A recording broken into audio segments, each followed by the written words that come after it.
Judy, thank you so much for being with us today. Thanks for inviting me. You know, your history with the Rose starts long before the shrimp boil, which we're going to talk about. But tell us when you first came to the Rose. I can't tell you the year that I first came to the Rose because I always came here for my mammograms. Mm-hmm. But in the year 2000, I came in for just a regular yearly mammogram and was called back and said there was something suspicious. I panicked because at that time we had no insurance. My husband had worked for Armco Steel for almost 20 years and they closed down and we were left without insurance. And I was horrified. I didn't know what I was going to do. It was very scary. Mm-hmm.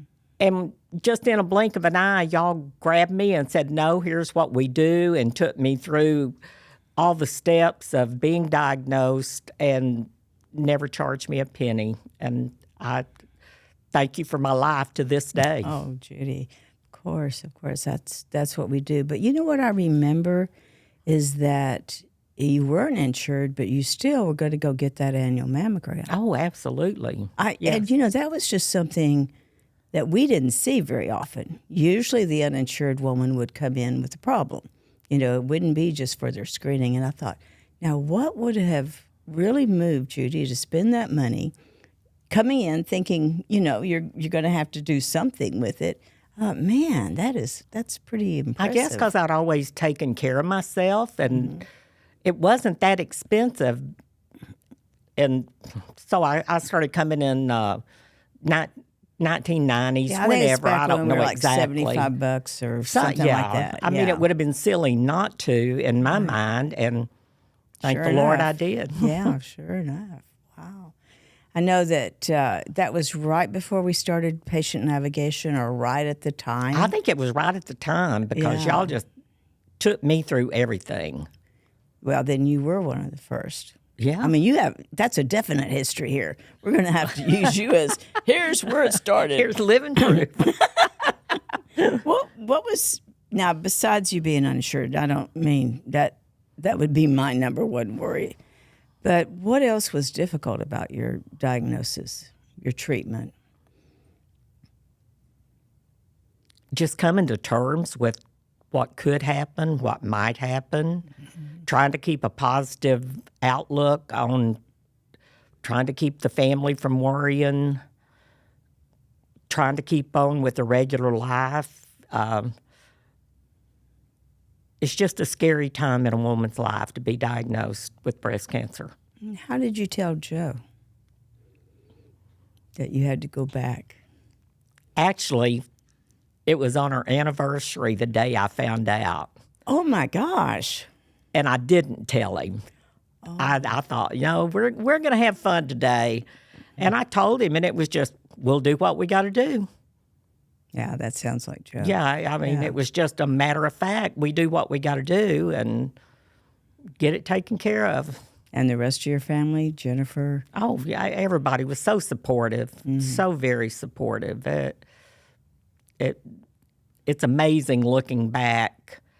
And it's amazing looking back how much impact my breast cancer had on other people. Oh, yes.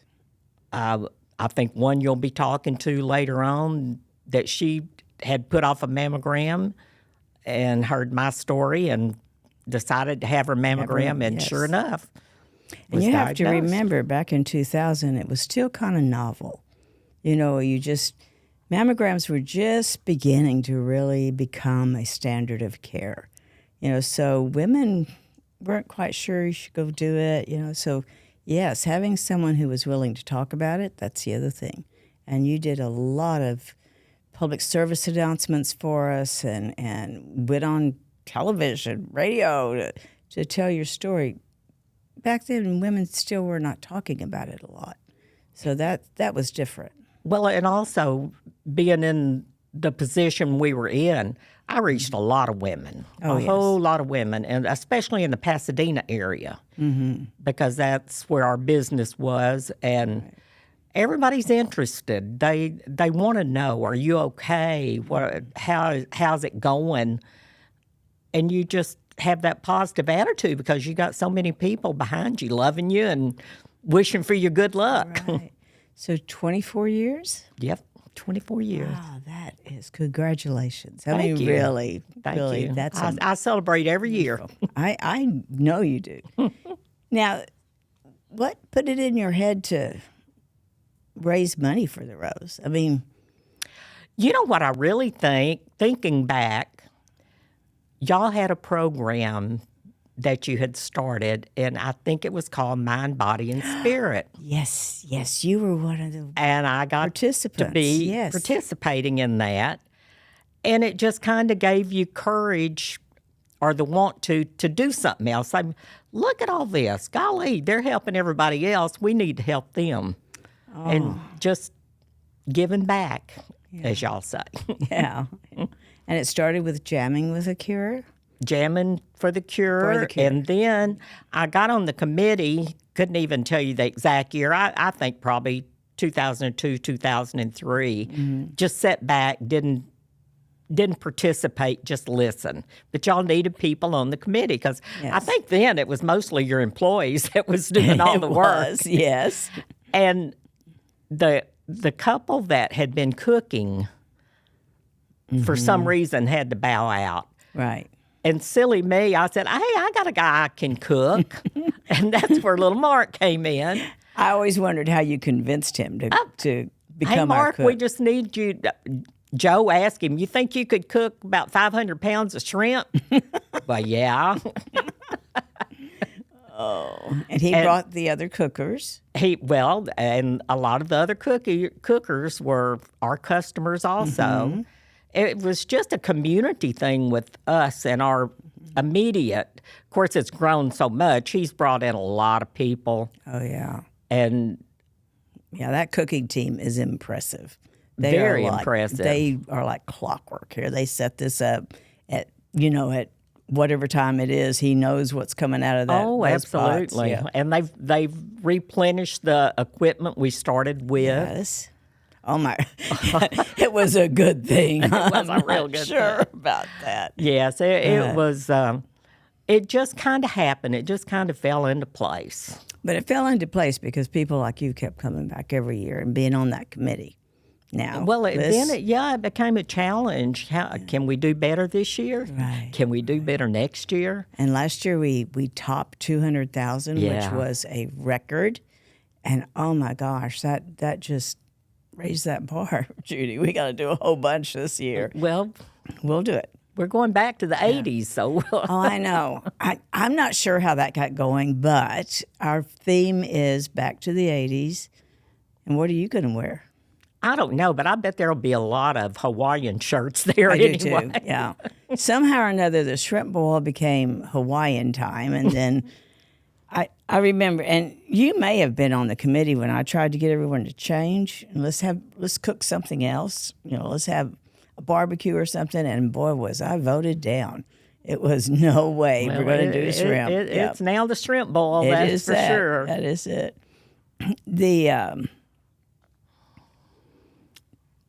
Tell us, you describe the shrimp boil for our listeners. What happens?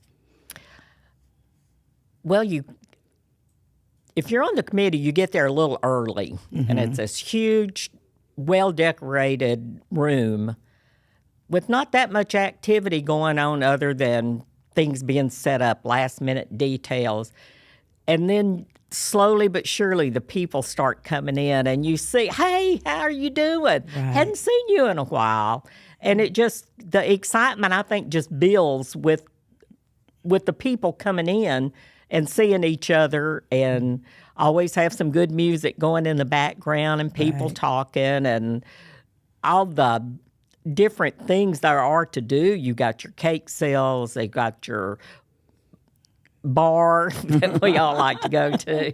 You got your raffles, auctions. I mean, it's just something for everybody. What is the alcohol toss where you have that ring toss for?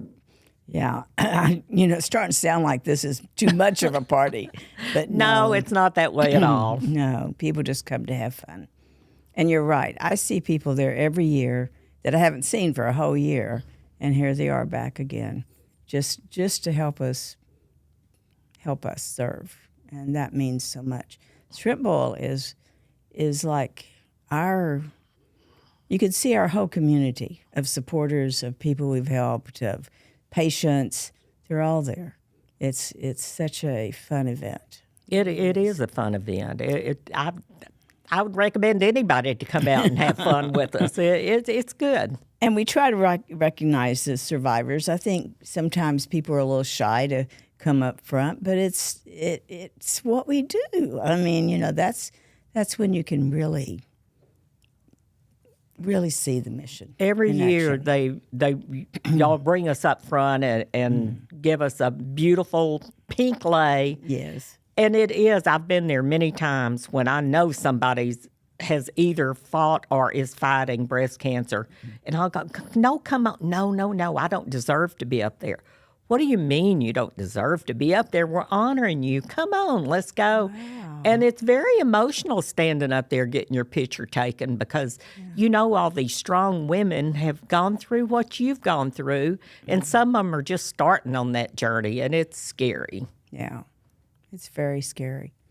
And I think something like the Shrimp Bowl gives you a good outlook, and you walk away and you're feeling good and think, I can do this. I can do this. And, you hear the stories from people like you who have made it 20 years, 25 years, and you're going, oh, my, there is lots of hope I think when your first diagnosis, you always have that thought, am I going to be a statistic? Right.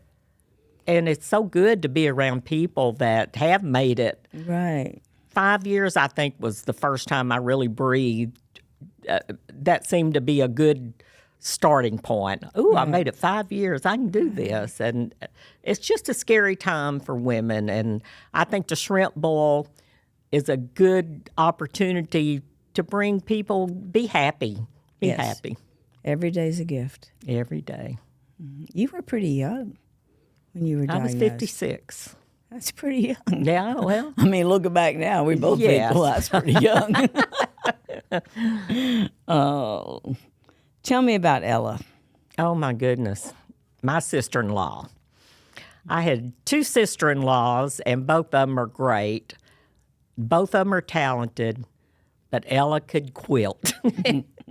And just when we first got involved with the Shrimp Bowl, I would ask friends and neighbors, whoever, to donate something. It was mainly silent auction. It was mainly silent, yes. And she started making quilts. Well, what I didn't realize at the time, Ella designed all her own quilts. She didn't use patterns from other people. So anybody that bought a quilt from the Shrimp Bowl, it's a Ella original. And you're not going to find that anyplace else. I should have realized that because they all had that unique theme to them. She always picked something different. She wrote the title. She always titled her quilts. Right. And it's always on the back. Yeah. And she must have done that for, I guess you brought her in probably 2003 or when she started doing those quilts for us. Yeah. She at the time she was still working, so it was not the extravagant quilts like she donated later on. And not only did she do all the work, she bought all her own material. She spent a lot of money making those quilts. Absolutely. But was so happy. Oh, it made her so proud. Oh, yeah. And I'll go back to the Waltz Across Texas. This is something I don't think Jennifer even knew. When she was back there bidding for her best friend, I was sitting at the table with my best friend that was bidding against her. Oh. And once it got to $10,000, my friend, the Buxtons, they thought they had won it, and they quit bidding. Oh. But as it turned out, that wasn't the case because she didn't go to the $10,000. She went to the $9,500. Anyway, it was exciting for all of us. The quilt was dedicated to Joe and I, Waltz Across Texas, because we loved our dancing, our country music, and everything on the Waltz Across Texas relates to Texas. Oh, yes. It's all musicians from Texas. So Right. it's a beautiful quilt. It really is. We have so many pictures of that, of her showing us the different things on that. And I know our listeners won't appreciate this, but somehow or another you got her to do a mini podcast with Freddie. And was she mad? She was so mad. I really didn't think. Y'all had told me you wanted to get a little broadcast with her. Mm-hmm. I didn't really think she would be mad about it. And I just didn't say. I tricked her into going in there. And she kept giving me this look. And I thought, you know what? She really is mad. And afterwards, yes, I heard a few choice words. But I'm so thankful we got that. Yeah. As you know, she passed this past, last year now. Yeah. And it's such a sad time. Oh, but we've got her voice forever now. Forever, that's true. And she will be well remembered by many, many people. And I'm proud that she was my sister-in-law. Oh, yes. Should be. But, those are the kind of stories that have made the shrimp boil last for 35 years. The people who, of their own heart, their own generosity, just came to support. And think of all the uninsured women you've helped. Oh, my goodness. Oh, my gosh. If I went back and looked at the increase in uninsured we've had every year, I mean, it's phenomenal how many people still need help. But it hasn't gone down. No. And it just seems like, just like you, it always happens at one of those in-between times. You lost insurance. Some of our ladies have had a divorce. Some of our ladies, it's they've lost their job and they just don't have the insurance. It's not like they've always been without. So it's really hard to ask for help. That's exactly right. Mm-hmm. It is hard to ask for help. And had the Rose not just took me by the hand and did it for me, I really don't know what I would have done. I truly don't know what I would have done. So, ever thankful. I really hadn't thought of that, but you wouldn't know. I mean, even when you have insurance, you don't know Exactly. What's the next thing. I've always said, everybody, no matter what disease, no matter insured, uninsured, we all need a navigator. We all need someone to say, here's your next step, and here's why it's important. And, we need to get you on in. Because, my gosh, that can be a very paralyzing time with fear. I mean, it just can be. And I think the shrimp boil is the perfect example to let people know that the Rose is there to help. That's what y'all do. That's your job. Right, that's our job. And I say this all the time, the only reason we can do it is because of community.